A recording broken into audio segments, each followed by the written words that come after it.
ini based on cerita kakak gue yang ngalamin jadi kakak gue. Jadi posisinya waktu itu di rumah ada nyokap dan ada kakak gue yang nomor 2. Nah gue sama bokap lagi pergi, terus kakak gue yang pertama itu belum pulang, jadi kayak dia masih ekskul. Kakak gue waktu itu sekolah SMA. Kakak lu yang pertama? Kakak gue yang pertama sama yang kedua sekolahnya sama-sama SMA nih. Cuma beda setahun. Iya. Tuh, terus di jenjang yang sama. Nah tapi kakak gue yang kedua tuh udah pulang. Kakak gue yang pertama mungkin dia ekskul dulu kan. Terus udah sampai rumah. Biasa kan pas dia pulang, kakak gue pulang itu ada nyokap gue di ruang TV lagi nonton. Lagi duduk di ruang TV. Dia masuk rumah salaman, udah kan mau masuk kamar nih. Pas dia mau masuk kamar kan kamarnya posisinya pintunya kebuka sedikit kan, nggak ditutup, kebuka sedikit. Ada yang lagi duduk pak di kasur kan, dalam kamarnya. Aduh, itu tapi bukan nyokap kan? Kan nyokapnya udah lewat, udah salaman nih. Iya, udah ketemu nyokap. Gitu. Masuk jalan ke kamar, ada yang duduk ngebelakangin pintu, tapi posisinya ngebelakangin pintu gini. Kayak mundakin lah ya. Iya, kayak mundakin gitu. Lagi duduk di pinggiran kasur gini, Pak. Kayak di pinggiran gini. Aduh. Gila. Terus, nah, kakak gue tuh kan ya dia sadar itu bukan nyokap gue dan dia nggak asing sama ini sosok itu. Sosoknya. Yang which is dia tahu itu tante gue. Aduh. Dari postur tubuhnya karena kakak gue yang kedua itu dia lumayan deket sama tante gue ini. Jadi di antara gue bertiga nih, kakak gue yang pertama, gue sama kakak gue yang kedua, yang paling dekat sama tante gue itu yang kakak gue yang kedua. Pasti tahu lah ya. Iya, pasti dia tahu perawakannya, even itu dari belakang. Itu kan kayak potongan rambutnya tahu, gemuk badannya tahu gitu. Posisinya duduk, pakai baju putih dibilangnya. Putih. Pakai baju putih gitu. Wow. Duduk terus ngebelakangin gini, ngadep ke arah berlawanan arah pintu dan sambil giniin rambut. Gila. Kakak gue kaget kan, dia langsung kayak nge-freeze gitu nih, astagfirullahaladzim gitu. Tapi gemeteran, didengar sama nyokap gue, kenapa ndak gitu. Itu gitu. Masih shock lah ya. Masih shock. Itu apa? Itu mah gitu. Nyokap gue akhirnya nyamperin ke kamar kan. Pas nyokap gue nyamperin ke kamar, udah gak ada. Hilang. Kenapa kamu tadi ngeliat apa gitu? Tadi situ ada tante gitu. Aduh. Gila. Ya nyokap gue, kamu ini kali ya gitu kan, bisa berusaha menenangkan, jangan kecapean atau apa. Lagi capek kali, emang habis ngapain tadi, belum makan atau gimana gitu kan. Enggak, beneran ya kakak gue kekeh itu yang dilihat. Dia gak salah lihat lah, yang dia lihat itu almarhum tante gue gitu. Ya udah, itu kejadian kedua. Kejadian yang ketiga itu pas banget di malam 14 hari meninggal tante gue. Malam ke-14. Itu diadainnya di? Itu lagi diadain acara di rumah nenek gue. Oh, di rumah nenek. Nah, tante gue ini kan dia punya anak kecil. Punya anak kecil, masih kecil. Jadi memang setiap hari kalau misalkan dia berangkat kerja, tante gue ini nitipin anaknya di rumah nenek gue. Jadi pulang kerja itu dia pasti ke rumah nenek gue dulu, baru pulang ke rumahnya. Tiap hari kayak gitu. Karena anaknya masih kecil kan, jadi dititipin dulu. Karena bapaknya juga nggak ada, jadi dititipin di nenek gue. Biar dijagain lah. Makanya pas waktu itu bikin acara 14 harian itu di rumah nenek gue, nggak di rumah dia yang di sana, di rumah dia sendiri gitu. Nah terus abis itu bikin acara jam 9 atau jam 9 jam 10-an lah. Kelar acara itu, terus gua sekeluarga semua sama kerabat-kerabat yang lain itu mutusin untuk nginep di rumah nenek gua. Oh, ramean ya. Nginep nih. Ceritanya kita nginep di situ dan tidurnya tuh ngumpul gitu, Pak. Jadi enggak di kamar, ngumpul di ruang TV kan. Ruang TV nenek gua tuh gede gitu kan. Rumah-rumah zaman dulu kan ruang ini lebar-lebar kan. Tidur semua ngampar di situ pakai kasur Palembang. Enggak Padang. Jambi ya. Oke lanjut. Pakai kasur Palembang kan, tidur di situ rame-rame. Nah pas malam itu ada yang kebangun, salah satu saudara gue yang lagi tidur di situ. Itu kurang lebih kita ada 8-9 orang lah. 8-9 orang di situ. Ada anak kecil juga, beberapa anak kecil, ada 3 orang anak kecil. Balita ya? Iya, usia balita gitu. Terus sama yang gede-gedenya gua, kakak gua, nyokap gua, bokap gua. Nah, saudara gua ada yang bangunin satu orang. Pas jam 2 kalau nggak salah tuh. Jam 2 malam dia bangun. Nah, Jadi rumah nenek gue itu, gue gambarin dulu. Posisinya ruang TV yang tempat kita tidur itu dia ngelos langsung sama ruang tamu. Jadi kayak nyambung gitu. Iya, nyambung. Nggak ada sekatnya, nggak ada pemisahnya. Jadi kalau misalkan lu ada sesuatu di ruang tamu, lu bisa ngeliat dari ruang tengah. Nah, jadi pas saudara gue yang itu bangun, ada sofa yang memang ngadepnya ke arah kita tidur nih. Oh, langsung ngadep Langsung ngadepnya ini. Jadi kalian pada tidur. Pada tidur. Jadi dia bangun duduk, dia ngelihat kepala orang duduk ngadep ke arah kita tidur nih. Jadi pas dia bangun baru duduk nih, kan kealangan sama sofa yang di sebelah sini kan. Oh, belum full ya? Belum full nih, baru kelihatan ada kepala orang gitu. Dia bangun, set. Nah, terus pas dia diri, dia langsung kayak kakak gue. Tuh dia bilang itu tante gue. Oh, gila. Tante gue lagi duduk lagi di situ dan dia teriak nyebut istighfar astagfirullahaladzim lumayan kenceng. Jadi ngebangunin yang semuanya juga tidur di situ. Ngebangunin yang lain yang tidur di situ. Gua termasuk gua yang tidur di situ juga kebangun kan. Pas kita kebangun semuanya, dia nunjukkan ke arah ruang tamu itu. Kita ngeliat hal yang sama. Dan kita semuanya nyebut bareng-bareng. Gila. Gitu. Jadi itu kurang lebih ada 7-8 orang lah ya. Nah, terus anak kecil yang itu pada nangis, Pak. Spontan nangis. Tiba-tiba nangis. Oh, gila, bisa ngeliat jamaah gitu. Iya, barengan. Jadi semuanya tuh yang saudara gue yang pertama ngeliat bangun tuh nyebut kan, teriak gitu kan. Gitu.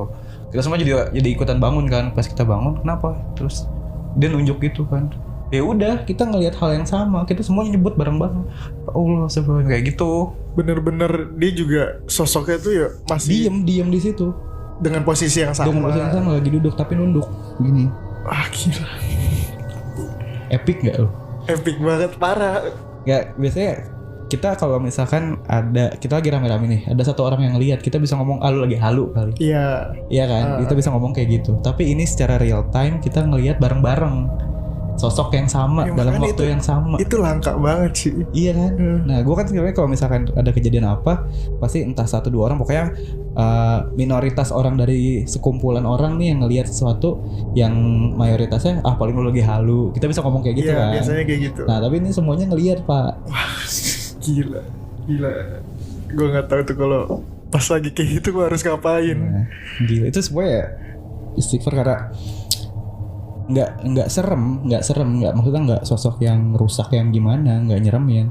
Cuma karena kita tuh ya beliau udah nggak ada gitu. Kaget lah gimana sih ngeliat orang yang udah nggak ada terus tiba-tiba ada. Kacau sih itu, kacau. Gila, itu berbekas banget sampai sekarang dan saudara-saudara gue juga masih pada ingat gitu kejadian malam itu. Iyalah, yang pas ada di TKP pasti semuanya inget lah. Semuanya itu. Yang orang-orang gedenya pada ngelihat, anak kecilnya masih dalam posisi tiduran pada nangis, akhirnya digendong dihadapin ke belakang gitu kan. Iya. Biar nggak ngeliat, ditenangin gitu. Nangis itu benar-benar nangis yang kejer-jerit gitu, Pak. Bukan kayak orang nangis kan, anak kecil suka nangis malam bangun minta susu kan. Gak kayak gitu, nangis yang kejer yang gitu. Masa juga kali ya. Iya, ngeri banget deh sih. Gila. Tapi itu juga sama, Pak. Kan tadi gue bilang kalau misalkan mau kejadian kayak gitu biasanya ditandai sama muncul bau-bau daun pandan itu. Nah, di rumah yang nenek gue itu pas kelar kita acara itu kan jam 10 tuh. Jam 10 kelar acara 14 harian tahunan. Pengajian. Kita beres-beres, semua udah beres tuh, udah lagi santai-santai, tiba-tiba kecium bau kayak gitu. Oh, kayak kejadian yang sebelum-sebelumnya. Iya, kayak yang pas pertama gue lagi nonton TV itu. Ada suara kayak gitu. Ada bau kayak gitu. Bau daun pandan. Cuma ya udah, kita biasa aja gitu, nggak yang disikapi gimana-gimana. Cuma ya itu ditandai dengan itu dan malamnya setelahnya wah, gila, epic banget. Epic. Real time, semua orang melihat. Makanya bisa semua orang di situ ngelihat dalam satu waktu semuanya. Iya. Jadi nah, pas habis kayak gitu ini kan bokap gue inisiatif nih, ceritanya nanya sama salah satu ustadz lah. Dia nanya, kenapa ya kok sampai begini gitu. Kita udah memakamkan almarhumah dengan layak gitu, dengan yang semestinya, proses yang semestinya gitu kan. Tapi kok kayak ini sampai begini, terganggu menampakkan diri gitu lah istilahnya. Nah, terus cerita dari ustadznya tanya, ada barang punya almarhumah yang masih ditinggal nggak gitu, barang dia yang dia pakai pas lagi kecelakaan. Tanya kayak gitu sama ustazah. Bokap gue inget, bokap gue ternyata nyimpen baju tante gue yang dipakai pada saat dia kecelakaan. Oh, Gitu. Jadi dia nyimpen baju, bokap gue nyimpen baju. Nah udah dicuci kan, karena mungkin ada bercak darahnya atau kayak gimana. Nah bajunya itu warna gelap, tau kan lo baju-baju instansi, iya, instansi kayak gitu, tau kan, yang gelap abu-abu tua gitu. Iya. Mungkin ada darah keringnya tuh nggak kelihatan. Masih di Jadi situ dicuci, nempelnya. cuma ditaruh di plastik, ditaro sama bokap gue, disimpan. Nah terus ustadznya bilang ya harusnya jangan disimpan, dikuburin aja. Tapi bukan dikuburin di satu liang lahat yang sama ya. Dikuburin, pokoknya intinya dikuburin, jangan disimpan gitu. Intinya jangan disimpan sama yang masih keluarga gitu, yang masih keluarga pokoknya jangan nyimpen bajunya itu. Nah akhirnya udah dilakuin lah sama bokap gue, diiniin terus dikuburin bajunya. Ya udah bener memang, abis itu nggak ada kejadian apa-apa lagi. Cuma paling yang tadi yang masih bau-bau kayak gitu aja, tapi nggak pernah menampakkan diri lagi. Kayak sebelum-sebelumnya. Gitu. Jadi mungkin itu ada pesan tersiratnya tuh yang mau disampaikan sama ya tadi kan gue bilang kalau misalkan orang udah meninggal, kalau arwahnya, kita bicara arwahnya itu pasti udah mempertanggungjawabkan amal ibadahnya sama dia. Urusan. Tapi ada korin kita kan yang ikut kita dari sejak kita lahir kan. Nah, mungkin itu yang menampakkan diri ke kita, yang ke keluarganya, korinnya itu. Nah korinnya itu ingin menyampaikan pesan itu, mau ngasih tahu gitu loh. Mungkin ya. Kalau gue coba mentelaah gitu, ya gak sih, ya sebaiknya memang jangan menyimpan barang yang orang yang udah meninggal kita simpan gitu, apalagi misalkan masih ada darahnya atau ada apa tertinggal di situ kan, jadinya macam-macam. Kayak ngasih tanda sesuatu biar semuanya tuh yang masih ada berbau tentang dia mendiang gitu kan. Mendiangnya jangan disimpan baiknya gitu. Apalagi itu kan ya emang baju pas hari H dia kecelakaan, dia pakai baju itu Pak. Emang ya gitulah, makanya berbekas ya sampai lebih. Gue bukan masalah takut atau gimana ya sebenarnya, lebih duka sih, lebih duka. Itu yang tadi gue bilang tragedinya itu dan akhirnya kan karena kejadian itu jadi ada pelajaran nih buat keluarga gue ya. Mungkin sekarang gue sharing ini jadi pelajaran juga nih buat yang dengerin jadi pada tahu. Kalau misalkan pernah punya pengalaman yang sama, bisa kali di share. Bisa. Tapi udah sampai situ. Iya, sampai itu udah dari kejadian situ udah nggak ada aneh-aneh lagi. Memang ya udah final pas udah dilakuin apa yang diminta sama Pak Ustadz itu udah nggak ada lagi.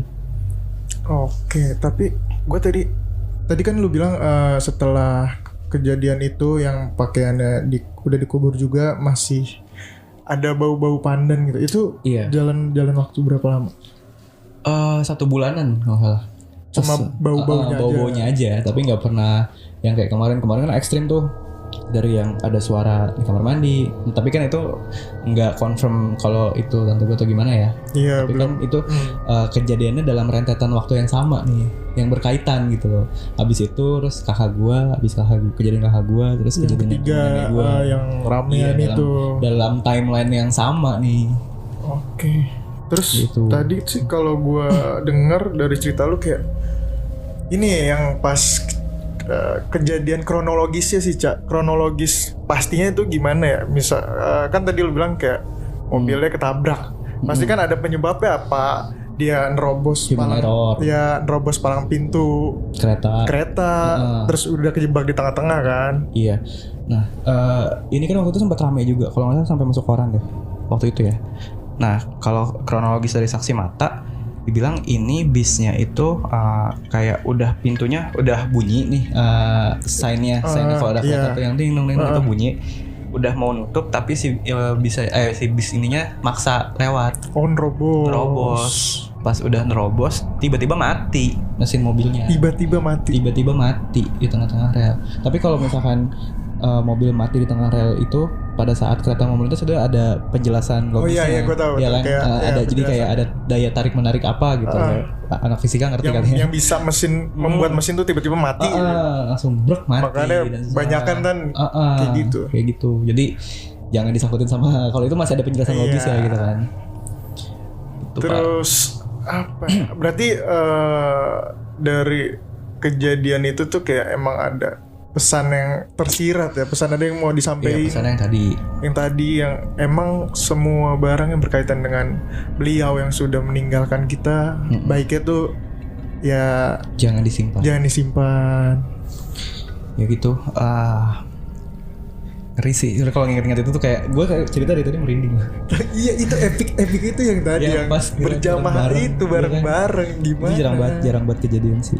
Kok bisa gitu kan? Iya itu. Oh, tanya semua saudara gue masih pada inget cerita itu. Jadi kita malam-malam ngumpul di rumah nenek gue, bangun tidur gue. Iya kan? Ya gimana? Lu ke posisi yang yang udah bangun ngelihat duluan, tapi kan yang masih tidur terus kebangun kan masih kaget kan? Iya, udah kaget. Baru bangun tidur, masih belum ngumpul nih nyawa nih. Kaget dengan suara astagfirullahaladzim. Iya, kaget pas lagi lihat lagi. Iya. Combo aja. Combo 3. Ya mungkin gitu kali kalau misalkan pengalaman gue kalau misalkan berkaitan dengan kecelakaan itu ya gue punya pengalaman itu. Oh ya langsung ya. Iya kerabat, tapi menimpa kerabat gue sendiri, kerabat dekat. Kerabat dekat. Ya mungkin kalau misalkan ada yang dengerin punya cerita juga yang sama atau mungkin lebih istilahnya lebih mind blowing gitu ya, bolehlah di ini. Boleh banget. Jadi ya tujuannya biar kita sharing aja gitu ya. Selain nantinya gue nih dapat cerita, gue bacain kan. Itu kan otomatis bakal jadi referensi baru nih buat gue, informasi baru. Oh ternyata ada juga yang ngalamin kayak gini, bukan gue doang. Iya. Iya gak sih? Iya. Ya kan? Tuh. Udah sih gitu. Kalau dari cerita gue, mungkin lo ada mau nambahin cerita Jo? Punya kalau berkaitan dengan kecelakaan atau yang lain ada? Kalau buat kejadian-kejadian mistis ya, kayak ini kan bicara astral. Sebenarnya kalau kayak ngelihat terus denger suara gitu sih Pak, kayak umum mah pernah, tapi ada, gue ceritain dikit nih, kayak ini nanti boleh dijadiin cerita buat episode setelahnya. Boleh banget. Jadi gue ceritain dikit. Jadi ini tuh kayak pengalaman yang benar-benar, ini juga ngebekas juga sama kayak lu lah, kayak ngebekas banget karena ini terjadi dalam kurun waktu yang lama. Lama itu tahunan atau bulanan? Tahunan. Oh gila. Jadi ini sama lu sendiri kejadiannya? Sama gue sendiri. Sama diri gue sendiri. Dan kamu kenapa? Dan baru tahunya Pak, maksudnya kejadiannya pas gue kecil, tapi berimbasnya pas gue udah gede. Oh, gitu loh. Ada efeknya. Oh gitu, tapi kayak panjang nih. Panjang ya sih. Udah, skip buat next episode. Gue nanya dulu. Itu biasanya ya kalau misalkan nimpa diri kita itu antara memang kita ketempelan atau kiriman. Iya. Kalau lu itu apa? Gue sih lebih kayak ketempelan, lebih ke mistisnya gitu. Klasifikasi ketempelan sendiri, jadi bukan ada yang ngirim gitu ya? Bukan kan kirim. Sekarang lagi banyak yang ngirim paket nih. Kiriman telu. Ngirim telu pakai CMD. CMD gila. Boleh juga. Iya kan lagi WFA kan. Iya, banyak paket hati-hati belanja. Ada tiba-tiba ngirim paket ke rumah, pas dibuka jenglot. Kirim telu, ada rambut, ada paku. Ada paku, kawat karat. Banaspati. Iya, bola api dong. Udah gitu kali aja ya untuk episode 4 episode 3 ini dari cerita gue sih sekian kayak gitu. Mungkin nanti nextnya kita bahas tentang cerita lu boleh juga nih, atau mungkin cerita-cerita soal kiriman-kiriman. Oh iya, bisa juga dari buat ke email Bicara Astral ya. Apa tuh emailnya Cak? Emailnya nanti ada di deskripsi di bicaraastral@gmail.com. Terus ada juga mungkin kalau misalkan yang mau nge-DM ada Instagramnya juga di bicara.astral. Terus ada juga di Twitter. Jadi kita ada 3 kanal sosial media kita itu. Kalau yang mau ngirim cerita mungkin bisa ke DM Instagram atau langsung ke email. Oh ya, terus nanti, ini Cak, tayangnya premier tiap kapan? Premier apaan sih gue? Nah kalau misalkan tayangnya untuk sekarang sih kita masih 1 minggu sekali nih tayangnya. Jadi setiap hari Kamis malam Jumat tuh. Malam Jumat kan. Biar vibes-nya dapet. Iya kan malam Jumat tuh identik dengan hal-hal seperti itu. Iya. Jadi tapi pengennya sih ke depannya pengennya tuh 1 minggu 2 kali update-nya. Tapi dari kemarin memang cuma baru sekali aja nih 1 minggu. Nanti diusahain lah buat kedepannya biar bisa 2 kali update dalam seminggu gitu. Jadi kita update tiap Kamis malam. Biar yang nonton sama yang denger lebih banyak lagi nih cerita-cerita seru. Terus jangan lupa juga kalau yang punya cerita bolehlah berbagi ke kita. Ya, ke email Bicara Astral biar kita ada bahan atau misalkan ada saran nih, komen gitu kan, bisa ceritain soal ini dong. Kita tuh kayak nggak terbatas untuk kebagian cerita aja ya. Jadi kita nanti cari sesuatu yang tematik gitu, kita bahas juga, kita ulas juga gitu ya. Oh, kayak misalnya request apa tuh? Kayak waktu itu ada nih yang pernah minta gue buat bahas soal urban legend gitu, hantu-hantu urban legend di daerah-daerah gitu. Tapi ntar dulu itu butuh riset dulu tuh, butuh riset. Harus dikembangin dulu. Sama sebenarnya cerita kemarin juga udah ada yang masuk sih Pak, cuma itu belum sempat gue kurasi kan. Jadi nanti gue coba lihat dulu, nanti mungkin di episode selanjutnya gue bacain. Bisa dibacain lagi ya. Kayak yang nanti mau kirim cerita ke kita, biar ada bahan buat tambah sharing. Banyak. Ya udah, buat episode kali ini sekian kali aja ya. Oke, sekian. Sampai ketemu di episode selanjutnya. Gue Aska pamit. Gue Reza pamit. Ya, selamat malam.